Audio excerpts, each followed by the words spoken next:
mean, it's so dim in here. Can you guys see me at all, or are you as blind as me? All right. Sorry, I've been out of order. I'm sorry about that. So, I just wanted to share with you, I have some great news. I just learned today that Netflix greenlighted my comedy series. Thank you. It's called Blindfeld. Yeah, it's a show about bullshit, just like I'm doing right now. So, no, but I mean, it's funny. Let me be honest with you. It's funny that we have to say that preempt our conversation, but let's be honest. Our culture is so filled with bullshit, right?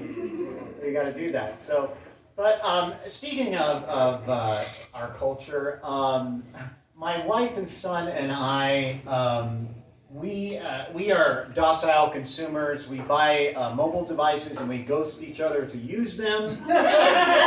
And I think that makes us great Americans, don't you think?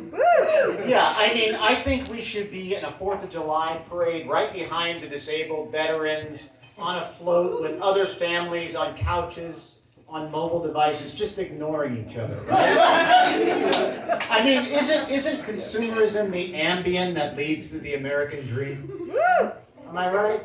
I mean, I think we're patriots. And Elon Musk and the ruling elite, you're welcome. We're happy to be of service, our family. But occasionally, we put down our mobile devices and we try to be present with each other.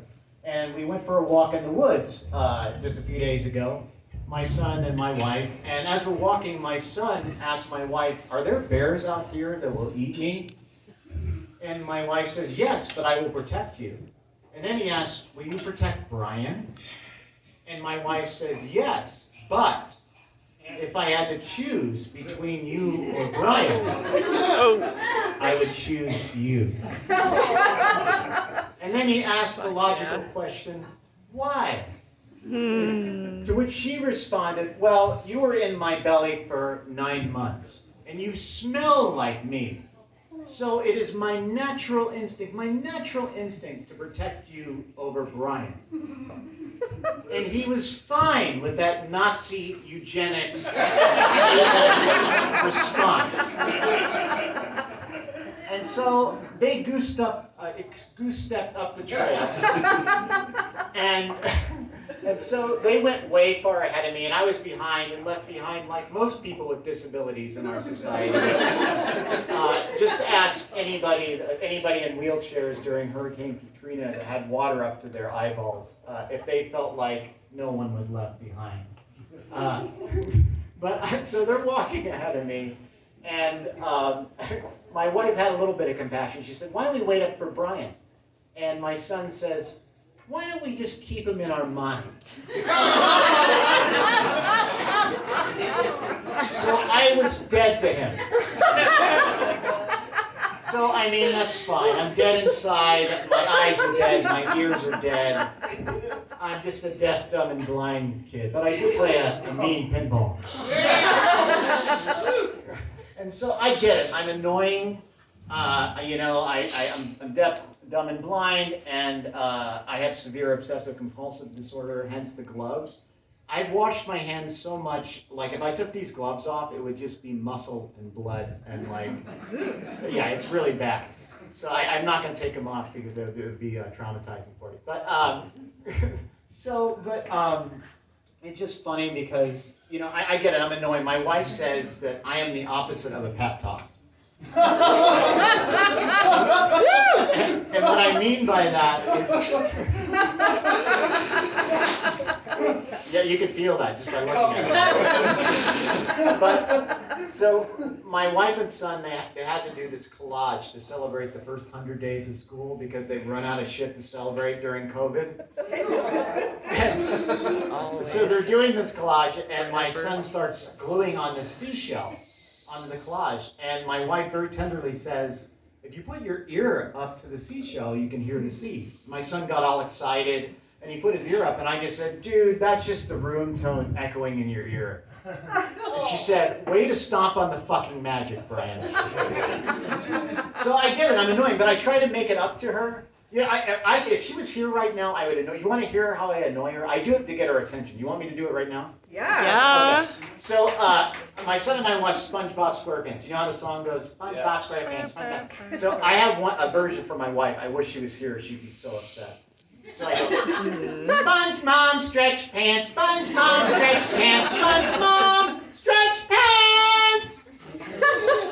She would be so angry right now. She would not sleep with me ever again if she heard that. But she doesn't sleep with me anyway, so it doesn't matter.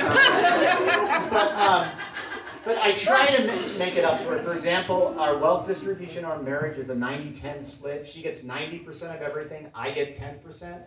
She gets 90% of the bedroom for all her shit, and 90% of the bed, the woman spread. And I get 10% to be pushed out and fall on the fucking nightstand and get a TBI. She gets 90% of the bathroom and the counter space for her makeup and all her creams and her arsenal of dildos and vibrators. And I get 10% to look at my emotionally emasculated cock and compare and contrast. Okay, I'm not able to hold the camera still. And so, but to give you an idea of what our wealth distribution in our marriage is, it's really, let me give you an image. It's that of a mullet. You know what I mean? 10% in the front, 90 in the back.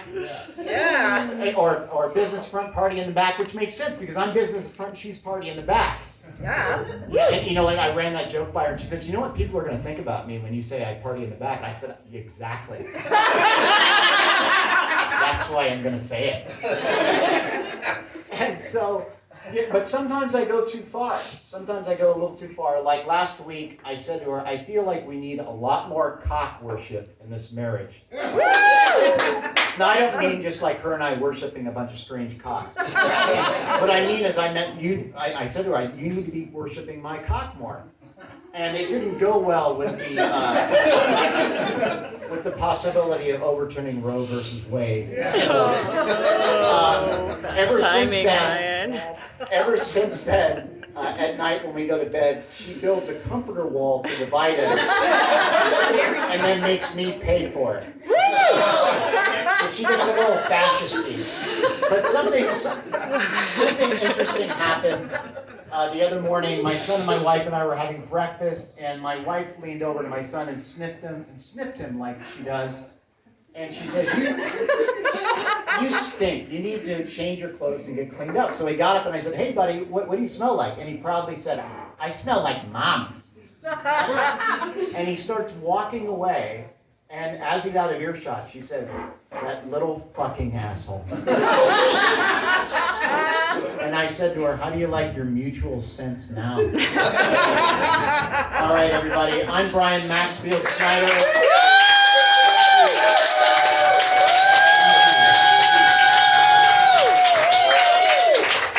Heidi, Michael, thank you so much for putting this on, everybody. Hey, rock, Brian.